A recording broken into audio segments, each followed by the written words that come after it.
آئینہ دیکھتے. ہمارے نوجوان بھی سارا دن آئینے کے آگے کھڑے رہتے ہیں، کبھی بال اس طرح کے بناتے ہیں، کبھی اس طرح کے.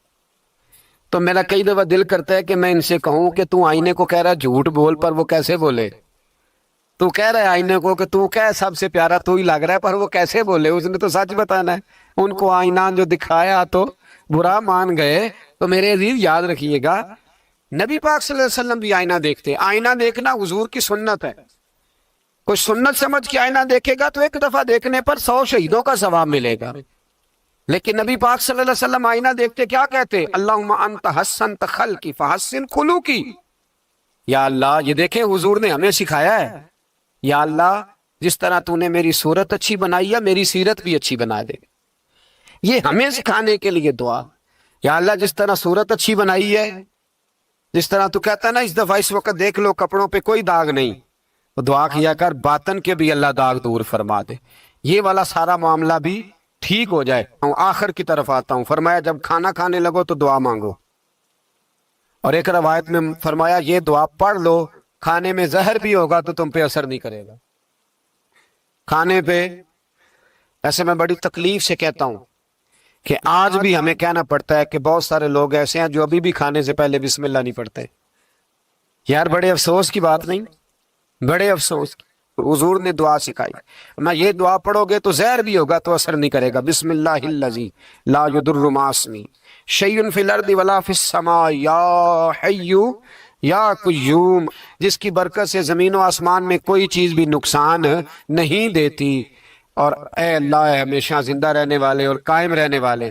یہ نبی پاک علیہ السلام. اور ایک حدیث میں اور بھی دعا آئی ہے. بسم اللہ شریف تو خیر بخاری میں موجود ہے، مسلم میں موجود ہے. بسم اللہ والا برکت اللہ بھی ایک حدیث میں نبی پاک صلی اللہ علیہ وسلم نے ارشاد فرمایا.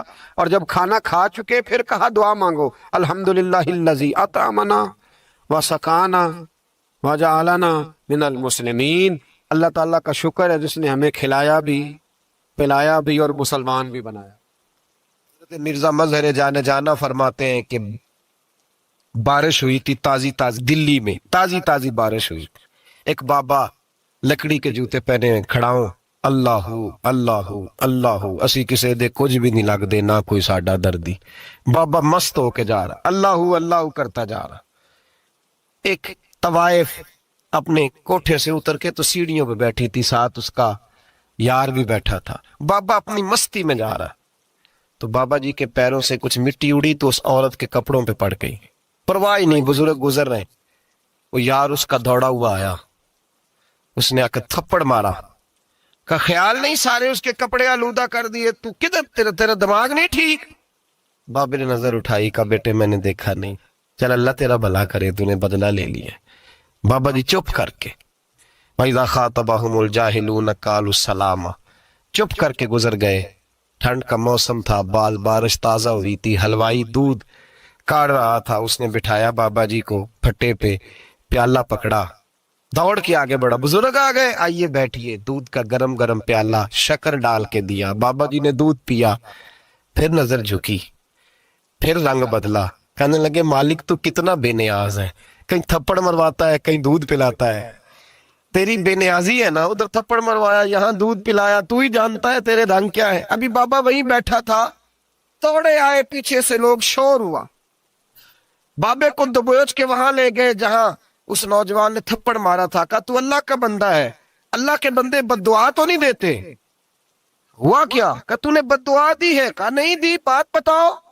کہنے لگے اس نے تجھے تھپڑ مارا ہے، چھت پہ چڑھا ہے، پیر پھسلا ہے، گردن کے بل گرا ہے، من کا ٹوٹ گیا، مر گیا ہے، تو نے بد دعا دی ہے. بابا جی کہنے لگے یار میں نے تو دوسرا لفظ بھی نہیں کہا، بھلا ہو کہہ کے گزرا ہوں، میں نے نہیں بد دعا دی. کہا تو نے دی ہے تبھی تو مر گیا. کہا نہیں دی. کہا بابا تو بزرگ آدمی ہے، سچ بول. تو بابا جی کہنے لگے سچ سنو. پھر میں آ رہا تھا، میرے پیروں سے مٹی اڑی، اس کے یار کے کپڑوں پہ پڑی، اسے برا لگا، اس نے مجھے مارا. جب اس نے مجھے مارا تو میں کوئی لوارث تو نہیں تھا، جب اس نے مجھے مارا تو میں کوئی لوارث تو نہیں تھا. مجھے دشمنوں نہ چھیڑو، میرا ہے کوئی جہاں میں ابھی پکار لوں گا، نہیں دور ہے مدینہ. اس نے مجھے مارا تو میں کوئی لوارث تھا کہ میرا بدلہ کوئی نہ لیتا. اس نے مجھے مارا ہے تو میرے یار کو برا لگا ہے تو اس نے اسے مار دیا ہے، میری تو غلطی کوئی نہیں، یاروں کا جھگڑا ہے.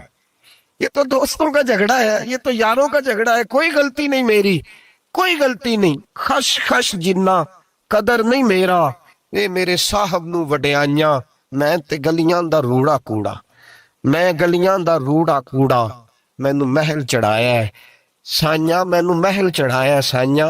فرمایا اس نے مجھے لوارث سمجھا تھا کہ تھپڑ مار کے گزر جائے, میرا کو پوچھے گا ہی نہیں. میرے رسول پاک علیہ السلام کے بارے میں رب فرماتا ہے ابھی میں تو تیرے ہو تو وہ کافر کو سزا نہیں دیتا کہ تو موجود ہے. یاد رکھیں حضرت فضیل بن عیاض فرماتے ہیں ایک جوان تھا, مسجد میں آیا, لوگوں سے کہنے لگا روٹی کھلاؤ, کسی نے توجہ نہ کی. اس نے کہا میں رب رب بتانے والا ہوں, میری طرف دیکھو تو صحیح. کسی شخص نے خیال ہی نہ کیا. پھر اس نے کہا یار تھوڑا سوچو, نمازیوں سے کہا, اہل علاقہ سے کہا, انہوں نے کہا تیری طرح کے بڑے درویش دیکھیں. مسجد کے محراب میں وہ رب کریم کا بندہ انتقال کر گیا. جب فوت ہو گیا نا, لوگوں کا مزاج ہے بیمار کو دوائی نہیں دیتے, جنازے پہ وقت پہ پہنچ جاتے ہیں. جب کوئی گر رہا ہوتا ہے تو سہارا کوئی نہیں دیتا, جب کوئی گر جاتا ہے ٹانگ ٹوٹ جاتی ہے تو تیمارداری کو زمانہ پہنچ جاتا ہے. اور بزرگ وہ نوجوان اللہ کا نیک بندہ مسجد کے محراب میں فوت ہو گیا. حضرت فضیل ابن عیاض کہتے ہیں امام صاحب نے اعلان کیا چندہ دو, کوئی لاوارث فوت ہو گیا, کفن دینا ہے. چندہ کٹھا ہوا, کفن خریدا, جنازہ پڑا, عشاء کے بعد دفن کر کے آئے. فجر کی نماز کے لیے جب امام اور مؤذن مسجد میں آئے تو چیخے مارنے لگے, تڑپنے لگے, دور دور تک آوازیں پھیل گئی, دنیا دوڑی آئی. کیا ہوا؟ کہنے لگے وہ جو تم نے کفن پہنایا تھا وہ یہاں پڑا ہوا ہے, اور دیکھو کفن پہ تحریر لکھی ہے. تحریر کیا ہے؟